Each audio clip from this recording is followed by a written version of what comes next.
Beberapa waktu yang lalu saya pernah bikin video yang judulnya adalah AI makin canggih, apa yang tersisa buat manusia. Nah, di situ saya sudah bahas bahwa kalau kita mau jadi orang yang menjadi penguasa AI, maka kita sebaiknya menjadi orang yang jauh lebih ahli dari AI. Lalu kemudian yang nanya tuh, gimana caranya jadi ahli itu? Ya kan? Gimana caranya kita bisa menjadi lebih ahli dari AI? Sebenarnya AI itu udah sangat luar biasa sekarang. Nah, saya kok melihat ya, sebenarnya untuk menjadi ahli, salah satu syaratnya adalah berlatih untuk membiasakan diri berpikir mendalam atau deep thinking. Dan itu sebenarnya ilmu yang sudah ada sejak zaman kita sekolah, atau paling tidak buat teman-teman yang merasakan bangku kuliah, itu ada di bangku kuliah. Sayangnya nggak sering dipakai. Nah, itu yang mau saya angkat kembali di video kali ini.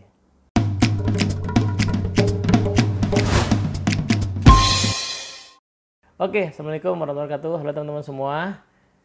Jawaban singkatnya adalah latihan untuk berpikir mendalam itu ada di proses bikin skripsi. Lah kok bisa? Nah, sebelum bahas kok bisa tuh gimana, saya mau bahas sayangnya dulu nih. Sayangnya adalah makin banyak orang yang bikin skripsi asal-asalan. Asal lulus, makanya zaman sekarang minta skripsinya dibikinin AI. Nah, ini yang membuat lama-lama kemampuan berpikir mendalam kita menurun. Belum ada isu bahwa kemampuan berpikir kita lama-lama memang digerus oleh media sosial. Jadi justru kita tuh dibuat untuk berpikir secara cetek gitu ya. Nah, akhirnya kita kesulitan untuk berpikir mendalam. Nah, sekarang kita bahas ya. Kenapa skripsi itu saya bilang sebagai metode yang sangat baik untuk berpikir mendalam. Yang sayangnya di kampus juga sebenarnya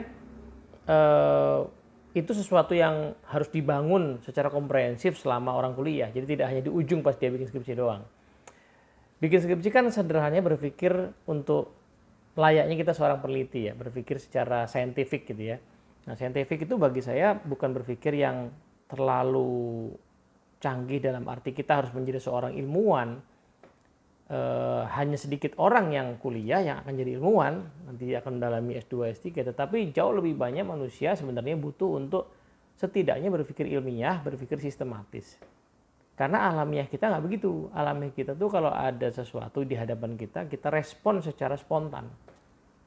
Ya, kita memang tidak dilatih untuk menganalisa terlebih dahulu. Nah, proses bikin skripsi itu tepat di situ fungsinya.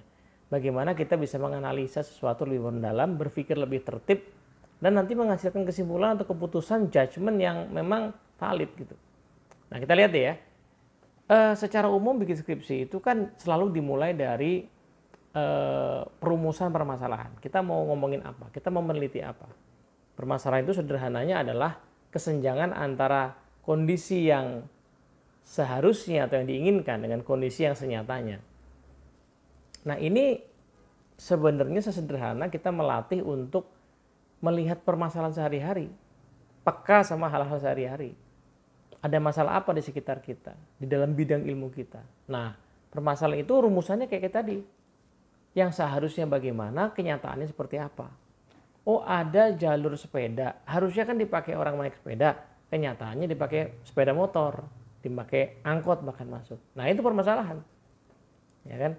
Harusnya di usia 20-an seseorang tubuhnya fit, definisi fit adalah dia bisa push up 1 menit 20 kali misalnya gitu ya. Kenyataannya kok ini anak zaman sekarang pada nggak sanggup nih.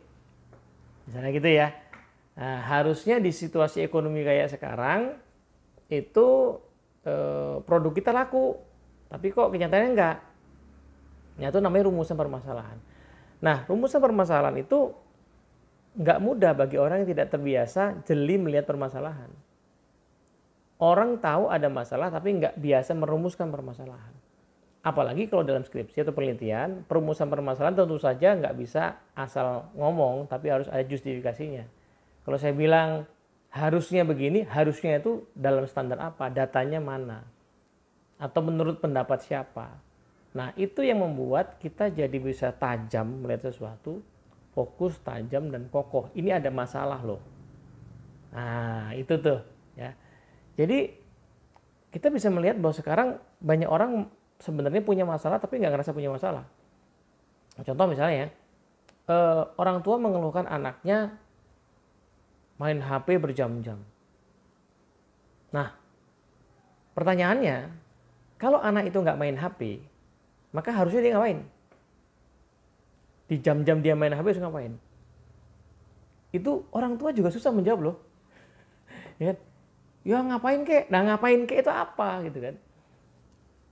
Nah, kalau kita mau jernih merumuskan permasalahan, maka kita akan nanti selanjutnya berpikirnya lebih tajam. Contohnya, kalau anak seharusnya tidak main HP di waktu senggangnya terlalu lama, maka harusnya dia ngapain? Oh, harusnya dia bermain yang fisik ya, bukan bermain game di HP, bermain fisik sama temannya.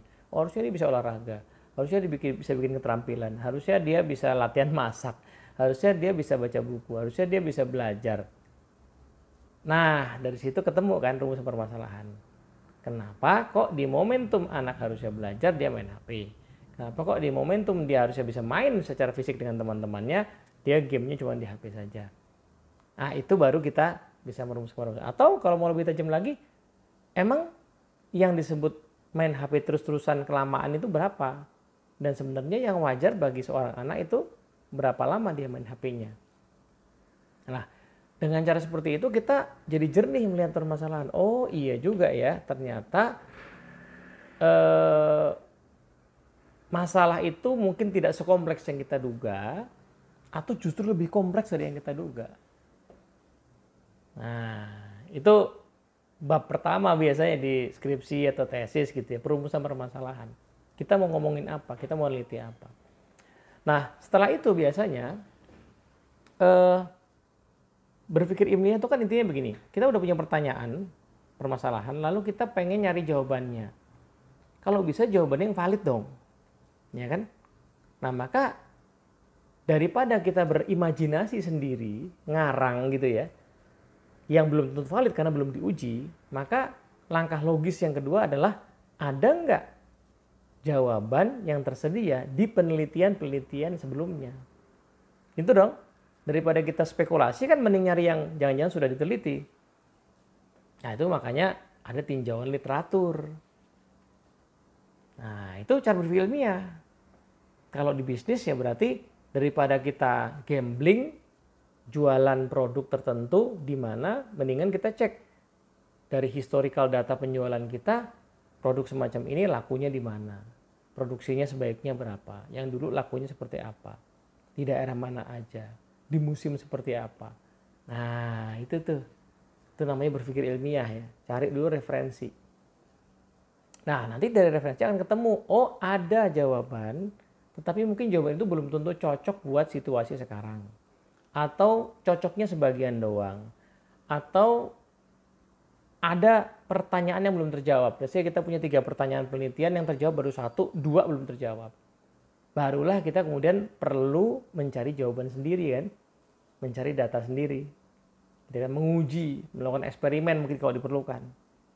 Nah, tapi eksperimen yang seperti apa, pengujian yang seperti apa, proses mengambil data yang bagaimana yang perlu kita lakukan supaya pasti datanya valid, maka kita bikin dulu metodologi penelitian.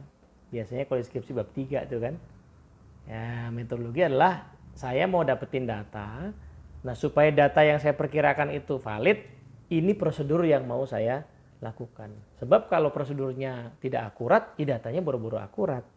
Ya kan, ngambil sampelnya salah, ya misalnya waktunya tidak tepat untuk ngambil sampel itu, atau populasinya nggak pas, ya datanya kemungkinan nggak kepake juga, nggak ada gunanya itu data. Nah, baru habis itu kita ambil data, lalu kita analisa datanya dengan pendekatan yang tepat, baru kita ambil kesimpulan. Jadi mengambil kesimpulan atau keputusan itu proses yang tidak cepat dalam skema berpikir ilmiah, atau dalam istilah yang di awal tadi, dalam konteks kita pengen deep thinking. Nah, tidak perlu semua hal dipikirkan sedalam itu sih sebenarnya. Tetapi paling tidak 5 langkah bikin skripsi itu sebenarnya ada 5 langkah yang bisa kita pakai sehari-hari. kita punya bisnis, kemudian laku nih jualannya, misalnya jualan roti gitu ya. Lalu kita pengen ekspansi. Maka pertanyaannya mau jualan apa ya? Nah, jawaban pertama kan adalah ya spekulasi, coba-coba aja. Ya boleh, tapi kemungkinan ruginya juga ada ya kan. Maka dari itu kalau roti kita mau kita tambah variannya, pertanyaannya adalah ada permasalahan apa ya di pelanggan kita yang sebenarnya nanti mau kita selesaikan dengan produk roti varian kita yang baru itu. Nah, misalnya kalau dari observasi ya namanya preliminary studies gitu ya. Oh, ternyata roti kita tuh laku tapi yang makan orang tua. Anak-anaknya nggak makan karena kegedean. Buktinya apa? Suka dibagi dua gitu ya. Suka dibagi dua, suka nggak habis kalau anaknya beli. Ah, muncul permasalahan. Oh, berarti roti kita kegedean buat anak-anak. Ya kan? Nah, nanti kan kita bisa bikin kesimpulan kalau mau lompat sedikit ya. Oh, apakah kita perlu bikin roti versi anak-anak gitu ya ukurannya. Nah, tapi ntar dulu tuh. Kemudian kita cari referensi, cari data. Cari data tuh macam-macam. Misalnya di sekitar sini ada nggak sih yang jual roti buat anak-anak? Oh, kebetulan nggak ada. Oh, peluang. Kan gitu ya. Roti buat anak-anak tuh apa sih yang perlu diperhatikan? Ukurannya doang atau isinya juga? Atau ada syarat kesehatan tertentu? Nah, itu kan bab 2 tuh. Itu kan bicara soal nyari referensi. Daripada kita mikir spekulasi, mending kita teliti. Atau kalau perlu kita niru aja. Dalam bahasa yang lain, model ya. Ada nggak perusahaan roti lain yang bisa kita tiru? Itu kan nggak ada salahnya ya di dalam bisnis, itu suatu yang biasa selama kita nggak nyontek plek-plekan ya. Ngambil inspirasi kan boleh-boleh saja.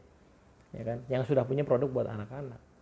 Dari situ kita bikin prosedur untuk mengembangkan. Oke, nanti kita mau produksi ini, mau tes bikin produk roti baru kita. Nah, prosedurnya gimana? SOP-nya kayak gimana? Kita buat, kita ujikan, baru kita ambil kesimpulan, oke kayaknya bisa, yuk kita produksi banyak. Itu kan sebenarnya cara berpikir yang sistematis, yang ilmiah, aman. Itu yang akan membuat kita menjadi seorang deep thinker. Nah, selama teman-teman kita bisa melatih kemampuan itu terus-menerus, sebenarnya kita nggak perlu khawatir sama AI. Karena AI itu ya sumber informasi aja, sumber informasi untuk riset kita tadi. Tapi kemampuan kita berpikir ilmiah itu sebenarnya sesuatu yang sulit ditiru oleh AI. Bisa aja sih AI itu sok tahu gitu ya. Emang begitu ya. AI itu sok tahu untuk ngasih jawaban yang kayak meyakinkan. Tapi apakah secara metodologis itu cukup mendalam, itu yang belum tentu. Manusia punya kelebihan di AI adalah kita punya kesadaran. Kita bisa mengevaluasi bahkan metodologi itu sendiri. Nah, sampai sini saya mau kasih saran ya. Teman-teman semua yang lagi kuliah, lagi belajar, atau kuliah lagi yang sudah kerja. Please gunakan momentum membuat skripsi, tesis, disertasi sebaik mungkin. Betul-betul untuk melatih diri. Jangan justru pengen cepat lulus, bikinnya ngasal, yang penting lulus, apalagi sampai plagiat, atau minta AI bikinin. Karena apa? Justru itu kemampuan yang paling berguna buat kita di masa depan. Itu kemampuan yang akan membuat kita bisa menggunakan AI. Karena kita punya keterampilan berpikir sistematis mendalam yang dilatih oleh proses-proses dalam bikin skripsi, tesis, disertasi itu.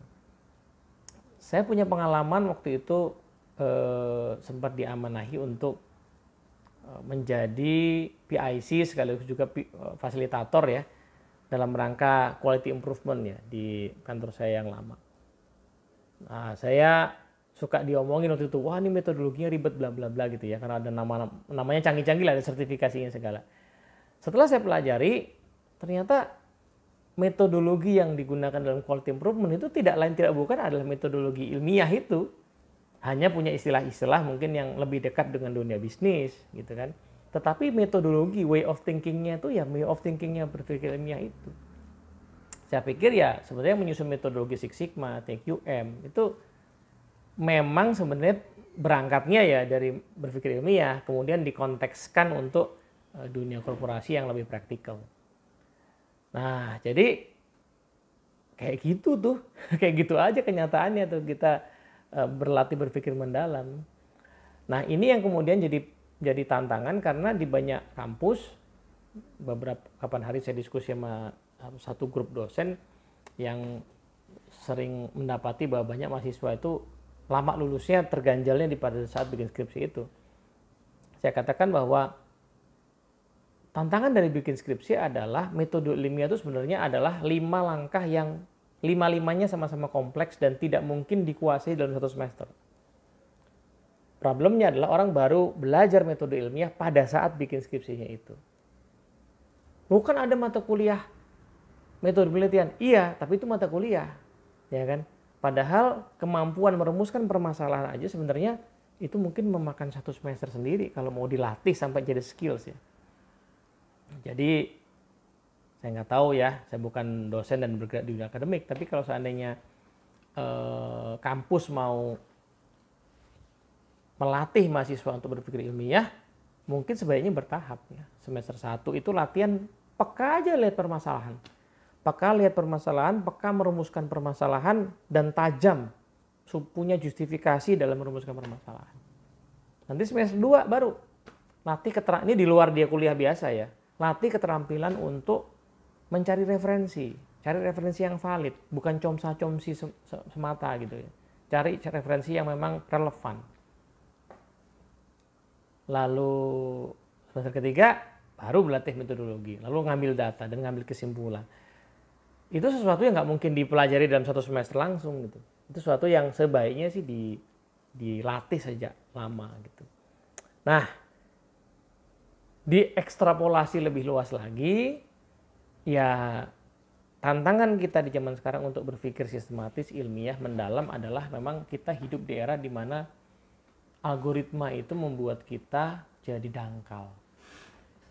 Alih-alih kita kritis sama sebuah permasalahan, kita justru larut sama permasalahan. Alih-alih kita cari referensi yang valid, kita justru pengennya mengkonsumsi referensi yang udah jadi. Dikasih buku, nyarinya artikel. Dicek artikel, nyarinya podcast. Ya kan? Podcast itu bagaimanapun menurut saya ya, hanya akan menjadi pengayaan. Ya, podcast itu baik dengan asumsi disampaikan oleh para ahli itu baik, cuman itu nggak pernah menjadi sumber referensi utama. Itu adalah pengayaan-pengayaan. Referensi utama itu adanya ya di buku, di paper, di penelitian, di karya-karya yang mendalam. Maka berlatihlah teman-teman semua untuk menikmati pemikiran yang mendalam, supaya mikir kita dalam dan kita jadi tajam. Unless seperti itu ya kita akan kalah sama teknologi. Semoga bermanfaat. Assalamualaikum warahmatullahi wabarakatuh.